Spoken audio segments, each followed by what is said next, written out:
Nous sommes très heureux de débuter cette nouvelle session de l'école d'été. C'est déjà la 4e session cette année à la faculté de médecine de Lyon-Est. Cette année, on devait se retrouver donc à Lyon. L'année dernière, on était à Shanghai. Ça n'a pas pu se faire comme prévu. On est passé sous un mode virtuel. Donc ça nous a posé beaucoup évidemment de frustration, de déception, et en même temps aujourd'hui aussi beaucoup de joie de voir qu'on a réussi à s'adapter. C'était le but aussi du projet. On est sous la thématique intelligence artificielle dans les relations en santé en temps de pandémie, et on pensait que la thématique avait du sens justement, et ça a du sens qu'on le fasse aussi de cette manière-là, en mode virtuel. Je souhaite que cette école d'été de 2020, qui est très particulière, puisqu'elle se fait uniquement par Internet, soit quand même un succès. Et nous regrettons bien sûr l'absence de notre ami chinois qui participe avec nous par le cœur. Je vous souhaite plein de réussite à vous tous et vous avez tous mes vœux de succès et de bonheur.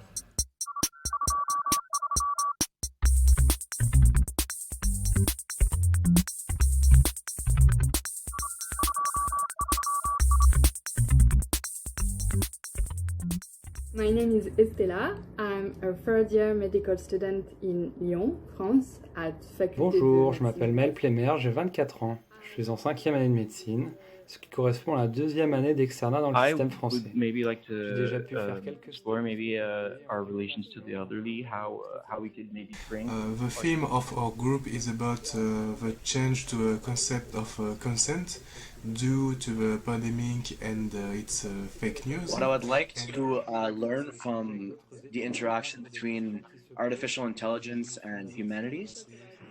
This is really a burning topic for all of us, I feel, and just the role that artificial intelligence will play in our world.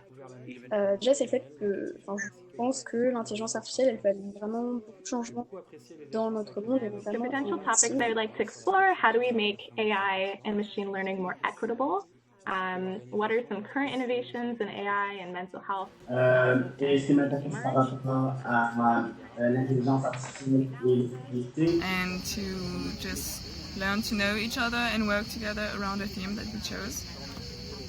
Moreover, the theme of this year's one of the main questions I wanted to explore was, how can medicine make use of AI and humanities to complement each other rather than compete?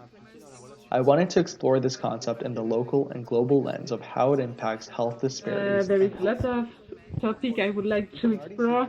Will the artificial intelligence... What I worry about with artificial intelligence is that we're properly representing everybody in our samples. What doctors will use their extra time for. In AI and the medical humanities, it would be the ethical aspects of it, especially how it pertains to data privacy and health equity.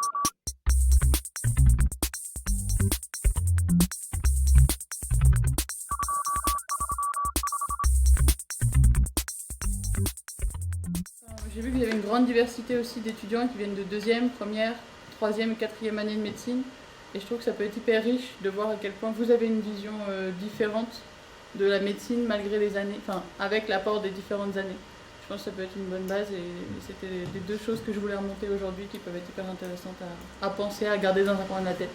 As she said, there is a lot of topics that we loved. Myself, I especially loved the topic about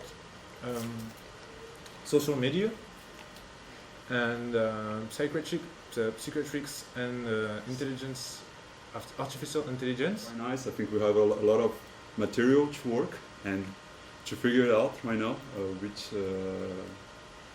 group and everything. But I just want to say that I'm available for everyone, for the people I'll be tutoring and for the others too. If you guys need help on anything, I'm here. Thank you.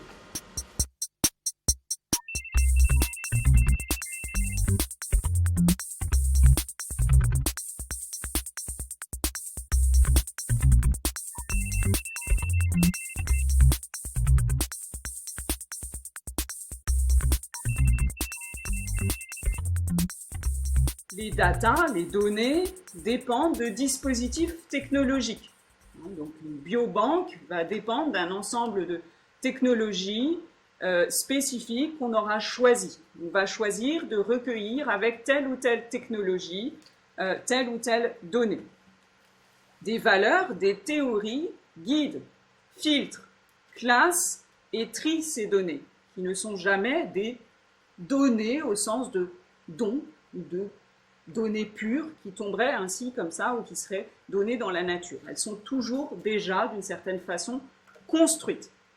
Le stockage et le formatage de ces données conditionnent leur interprétation. Il y a un lien étroit aussi entre l'infrastructure du recueil de données et le pouvoir économique. On ne peut le nier. Google, Amazon, Apple, pour n'en citer que quelques-uns. Par suite, pour les algorithmes d'intelligence artificielle, le risque est de reproduire ces valeurs, ces théories implicites, ces présupposés, et de les renforcer.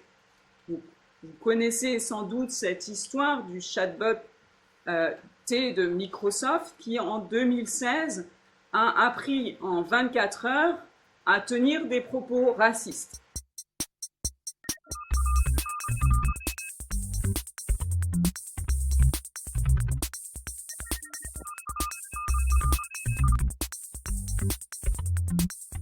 Donc techniquement, un outil d'intelligence artificielle, c'est un outil qui s'inspire en effet du cerveau humain pour faire deux choses, pour apprendre sur de la donnée et pour prendre une décision. Et du coup, dit comme ça, un ordinateur qui apprend tout seul et qui prend des décisions, c'est un peu inquiétant, je vous l'accorde. Mais en fait, cette approche-là, ce n'est rien de plus qu'une approche biomimétique, c'est-à-dire qu'on s'inspire de la nature pour résoudre un problème. Et en fait, quand on regarde dans l'histoire des sciences, c'est une approche qu'on a à peu près tout le temps eue, en fait. On fait des observations, on expérimente, et à partir de ces expérimentations, on crée un concept. Et là, je prends l'exemple du vol, par exemple. On observe des oiseaux volent dans la nature, ça pourrait être sympa de voler, on va essayer de, par expérience successive, de reproduire ce que fait la nature, et quand on y arrive, on regarde quelles sont les expériences qui arrivent et on fait un concept de ce qui marche. Et on a ensuite le concept de comment voler avec des ailes. Et bien l'intelligence artificielle, pour un scientifique, c'est un peu la même approche. Pour lui, en tant que scientifique, c'est pareil. Alors la question qu'on peut se poser, c'est que oui, quand même, mais alors, en gros, un cerveau humain, c'est quand même 13 milliards de neurones et à peu près 1000 à 10 000 fois plus de connexions synaptiques. Mais maintenant, en fait, avec le développement des processeurs graphiques qui fonctionnent en parallèle, donc des petits processeurs qui sont très simples, mais on arrive justement à les miniaturiser de façon extrêmement petite et justement faire des calculs parallèles, on commence à arriver à des systèmes de réseaux de neurones artificiels qui n'approchent pas les 13 milliards de neurones, mais qui approchent des nombres de connexions et de neurones artificiels qui sont extrêmement importants.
I'm Christina, and I'll be starting the presentation today on fake news in the pandemic.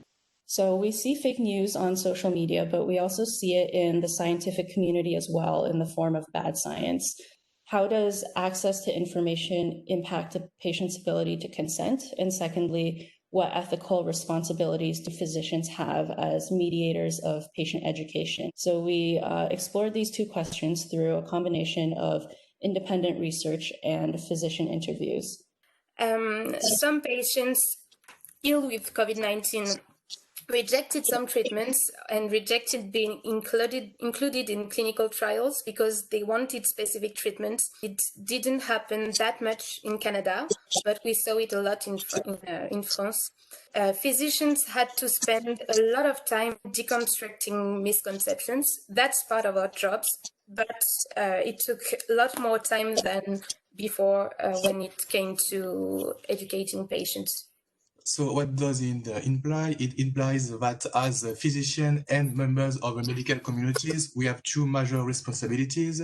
We have one responsibility is to communicate scientific information to patients transparently, and we have responsibilities as members of the medical and scientific communities to educate the population and take the misconception of the population into consideration. We, as doctors, have to inform patients with the most up-to-date data, mostly during the pandemic, because it could be hard for general population to have access to true information. And we have to inform them so they can make the most informed choices. So not for physicians alone, but as a community, we have to promote this vulgarization. We can also educate the population as a member of medical communities. The importance of social media is considered more and more important today.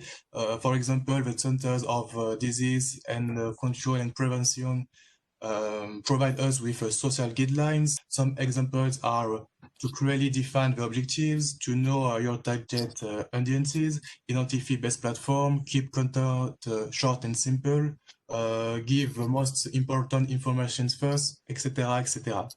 So to conclude, restricting access to fake news is important. We also have to give general population accurate information, and we have to, for that, we have psychology studies to better communicate risk to population, and we also have a lot of guidelines and guides to manage social medias.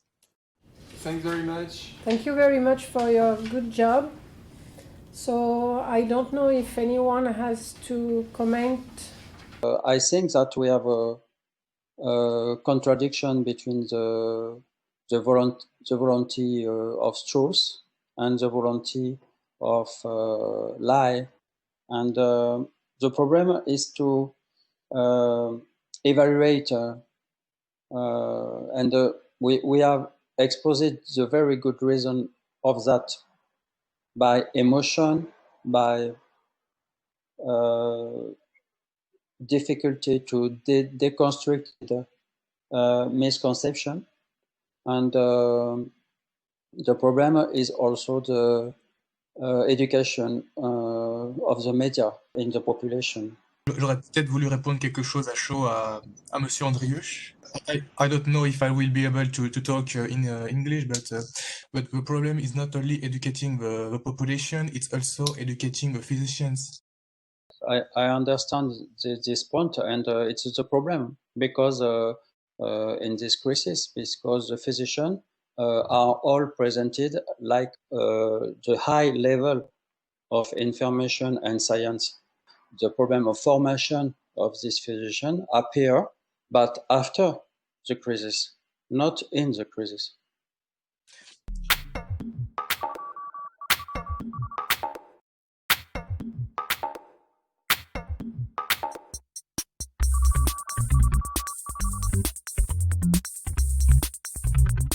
So without further ado, my name again is Jad. I'm representing Ottawa. I'm a third-year medical student. Here we have the definition of what is transhumanism or transhumanism. So it's the concept of improving or augmenting indefinitely using material technologies, the capacities and cognitive, emotional, physical performance of individuals. Essentially here, what we're going to talk about now are the three major philosophical ideas that we'll elaborate. So the first one being that we use medicine in a therapeutic manner to improve and augment. The second one being the concept of increasing longevity of life. And the third one being the concept of eugenism. So Luc Ferry here talked about 8 innovations that refer to le transhumanisme or transhumanism. So he mentioned there was an acronym which N for nanotechnologies, B for biotechnologies, I for anything related to computer technology, and C being cognitism, he called it, or artificial intelligence, that he divided into strong artificial intelligence and weak artificial intelligence. So now we have prosthetics. You can see pictures here. We have pacemakers, cochlear implants, using extracorporeal circulation, or ECMO in French. And then here we have the concept of shortening vocal cords. And the concept is for the people that are that do a conversion of sex, what they would do is that they would shorten the length of the vocal cord. So because I have only a few minutes left, I'm just going to finish off with the discussion. So we had Mayel on one side and Francis discussing. So we were asking, does artificial intelligence affect our body? So would we still be our body? Would we keep our body? If we do anything to modify it, would we still be ourselves? So on one side, Mayel was saying, I think that we would keep our identity. Whereas on the other side, Francis would say, well, as long as we're not adding something in ourselves, that we would keep our identity, but in other contexts, the identity would be compromised. And they were discussing and debating to what extent is, for example, Jade going to stay Jade if he uses more and more artificial intelligence. We go on the transhumanism topic now, okay? Maybe Bernard, Andrieux. Yes. Thank you, Marceau. Thank you for your presentation. I think that it's very interesting by a general presentation of transhumanism, but I think it's so general because what is the difference with posthumanism and transhumanism? What is the difference with cyborg and robotization? What is the difference with hybridation and the mixed hybridation with natural part and artificial part? I think it's a very different situation. What is interesting is, for a certain point of view or in certain context, an ideal body now, in ideal prosthetics, for example, can be perfect for the world where you are living now, but tomorrow can be different. So you have to change, and you have to change all the time. Isabella? Yes, I want to point out coming out from this really interesting ontological discussion, and goes more into the term of innovation that is related to transhumanism. Because for me, this is really dangerous as well, because when we talk about innovation, we talk about in the industry. So we talk about the possibility of commercialize and sell this kind of technology. For me, there is a bit biaisé by this kind of oppression that some people have in interest in commercial interest in this technology.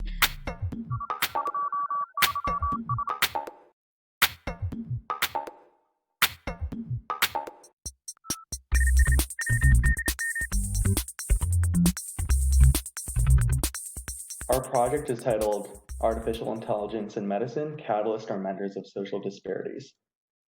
There's a growing evidence and research evidence that shows that the COVID-19 pandemic has really shown a lot of the pre-existing social and health disparities within Canada, France, and globally as well. So what COVID-19 and the global pandemic has done is it highlighted what exists every day AI is used in our everyday life. So over here, you can see that it's involved in search predictions using data collected through all searches on Google.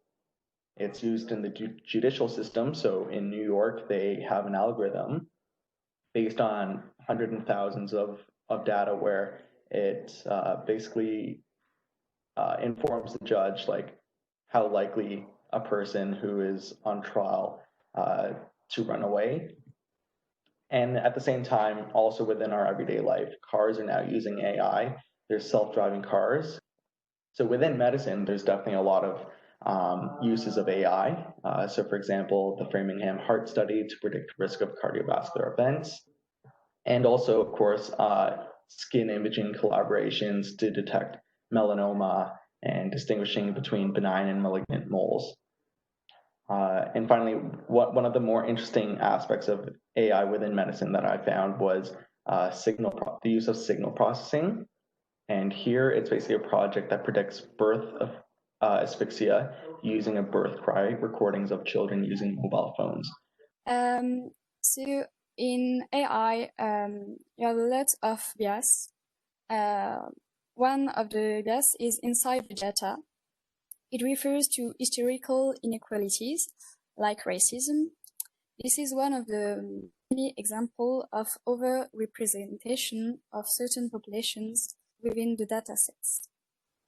You can also have under-representation of marginalized groups. AI itself generally won't introduce bias, it's the data. AI is an instrument like anything else, and it has a lot of potential for reducing the disparities we were talking about because of easier access and patient engagement. A responsible way to develop AI is achievable. It's not a dream unachievable. The design teams need to be aware that biases exist and have various causes. They need to be always asking themselves if their work is equitable. One way to achieve this is to have inclusive teams with a lot of different types of people, including marginalized people. So thanks so much for this very rich presentation, all of you. It's quite dense and rich. We will start now the discussion and give the floor to Bernard Andrieux if you want to start, maybe. It's a sort of possibility to invent inclusive artificial intelligence to include the subjectivity, the partiality of information, but perhaps you can use of this inclusive activity. Artificial intelligence to invent other possibility of action with this population. All of this is happening so quickly, and seeing some of the ways that AI can harm these vulnerable populations, but help them as well, that it's difficult to know what the ultimate balance between those two things will be. We may not find out for many years what the actual impact of some of these interventions has been. So even these, our best intentions can be limited by not thinking about all the vulnerable populations properly. And it's important, I think, that we don't forget about this and that we keep studying it over the next couple of years. We take a 5-minute break and we start in 5 minutes the final discussion for these 3 presentations. Is it okay? Nous sommes ici à l'hôpital de la Croix-Rousse, à l'Institut des agents infectieux, où nous avons tenu donc la troisième journée de l'école d'été médecine et humanité. Aujourd'hui, donc, nous avons pu voir les travaux qui ont été réalisés par les différents groupes d'étudiants. Ils ont restitué le travail qu'ils ont fait sur les thématiques choisies, sur le thème de l'intelligence artificielle. Et nous avons pu échanger avec des experts français sur ces sujets et avoir leur réaction par rapport au travail des étudiants.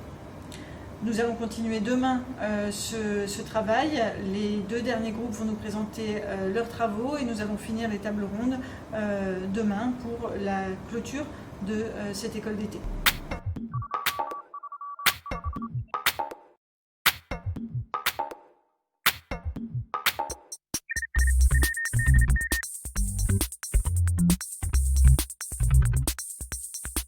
So today we're going to ask ourselves to what extent the new interfaces improve the relationship between patients and health workers. So the need for teleconsultation.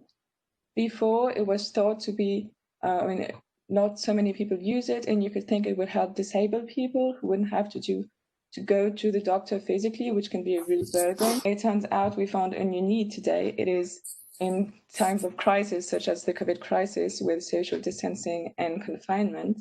So there has been a huge growth of teleconsultations at this moment. So we see that there are many uses for regular general practitioners medicine or psychiatry too, and follow-up of chronic patients, but we always have to be mindful of how we use it. This makes us think about the future of telemedicine. As we see, it relies on the trust and on the relationship between a doctor and a patient, or between any health worker and a patient. It raises more interrogations about the questions of responsibility and error, which will be talked about with Jake. So the main question we're looking at is who bears the responsibility for making these medical decisions. Manufacturers of the product, the doctor who administers its use, or for some theorists, they consider the AI program itself. So first we look at the manufacturer. In this view, we have to consider the AI program as just a medical device, like no different from an MRI machine or a pacemaker. AI programs are constantly learning from experiences and changing over time, so they're evolving. Many manufacturers would argue that these changes are beyond their control and that they can't be held accountable for anything other than the initial product they handed over to physicians. What happens if we consider putting the blame on doctors? In this view, we have to see the AI program as an assistant to the physician, and consequently the doctor is still responsible for any mistakes made. Finally, our third option is more theoretical to us lay people, but it's garnered considerable attention among computer scientists. After considering all 3 parties for blame, it seems likely that society will want to upset the status quo, and physicians will continue to carry the responsibility for patient care. It's therefore up to them to only use safe products that they understand and can trust. It then must become the burden of the manufacturers to prove to physicians their products meet that criteria. And I believe the first step in this process is for governments to create straightforward regulations for manufacturers to follow. Chief among those regulations should be to make programs as transparent as possible. Transparency is important because it will allow doctors and patients to better understand how the AI program can improve their individual care, which leads to quicker adoption. Quand le médecin est pleinement responsable, quand il prend pleinement sa décision, c'est pas difficile. Il y a un problème, c'est lui le responsable. OK. Donc jusque-là, pas trop de problème. Là où ça se complique, et vous l'avez très très bien montré dans votre présentation, c'est quand effectivement la décision va être préconditionnée par l'intelligence artificielle. Vous avez fait ressortir 3 acteurs clés, l'industriel, le manufacturer, les docteurs, puis les programmes. Vous pouvez introduire un 4e, le patient, et à partir de là, imaginez une responsabilité partagée dans le cadre d'un contrat particulier qui pourrait être passé. Vous voyez bien qu'ici, si vous limitez cette question de la relation au champ contractuel, ce qui est un petit peu le propos du discours dans la présentation, eh bien, vous tombez dans des impasses qui ont été bien soulignées, c'est-à-dire qu'on en arriverait à condamner un programme. Vous voyez que dans le droit contemporain, en France en tout cas, c'est quelque chose qui n'est pas possible. Pourquoi ? Parce que cette notion de responsabilité qui est centrale, que vous avez mise en évidence dans votre présentation, elle est étroitement liée à la notion de volonté et de raison. On ne peut en France condamner que des êtres raisonnables. At least in our medical legal system, the thing that gets evaluated from a legal perspective is what was the thought process that led to that harm? And so the fascinating thing, obviously, now with AI is we won't necessarily know why decisions were made, and we won't be able to go back and evaluate whether they were reasonable. And so I find it interesting. I don't think it's going to just be a matter of, are we shifting liability from doctors and companies and moving it towards AI? I think overall we're going to see less liability.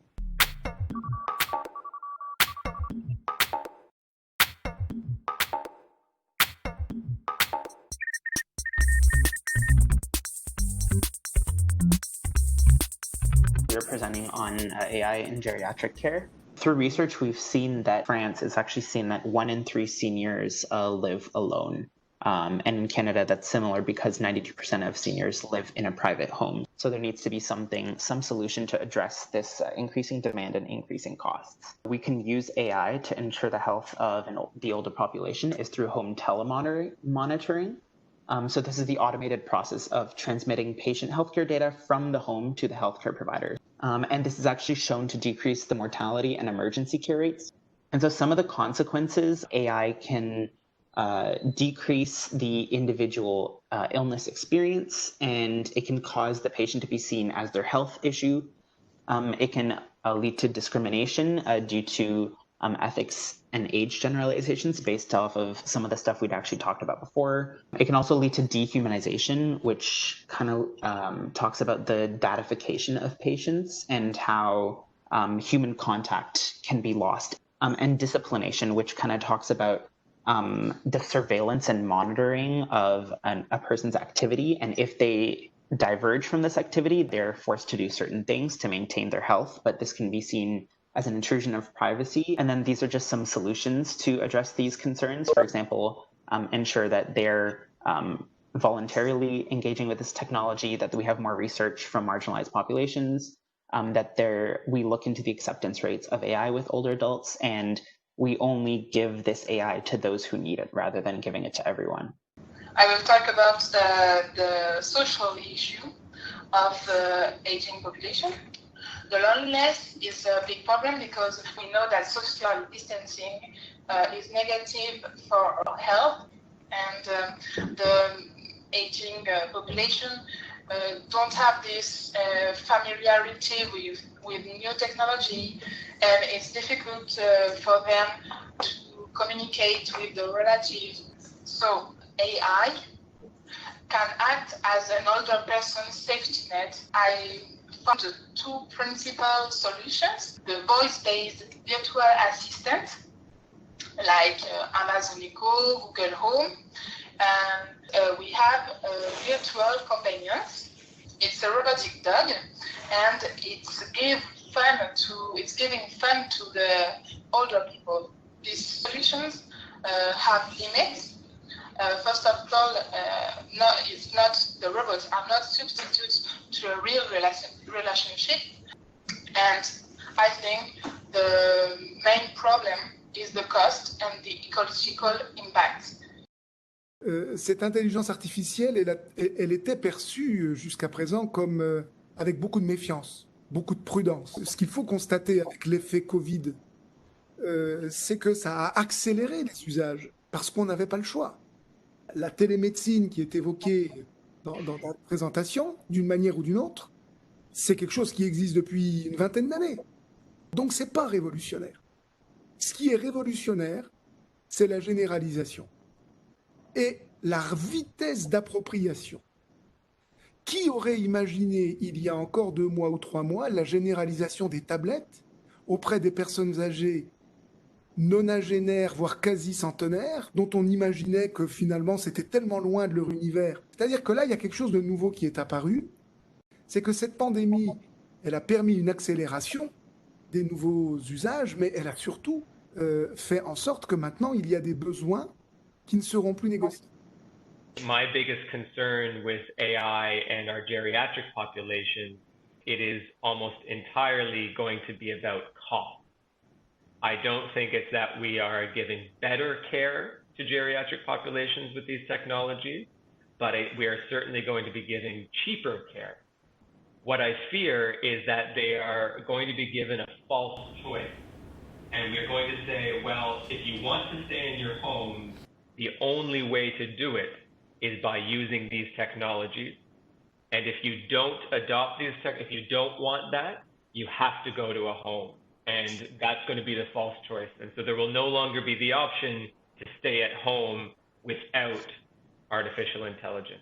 I don't feel I'm an expert in the field, so I will say the very interesting dialogue, certainly making me think about a lot of things. I have two elderly parents who are starting to need care, and it's a question for the patients, it's a question for the caregivers, but it's also a question for the society at large in terms of, you know, the olden days. The elderly would be cared for by the families at home. It's a very complex issue with some wonderful points to consider from both of our guests with relation to telemedicine and AI and how that's going to change, I think, life in general. Yeah. Thank you. So we'll be in touch. See, we'll be in touch. Thank you. Bye-bye, Christina. Bye-bye, Francis. Bye-bye, everybody. Léa. Bye-bye. Eh ben, ça y est, on l'a fait. Bon. On l'a fait.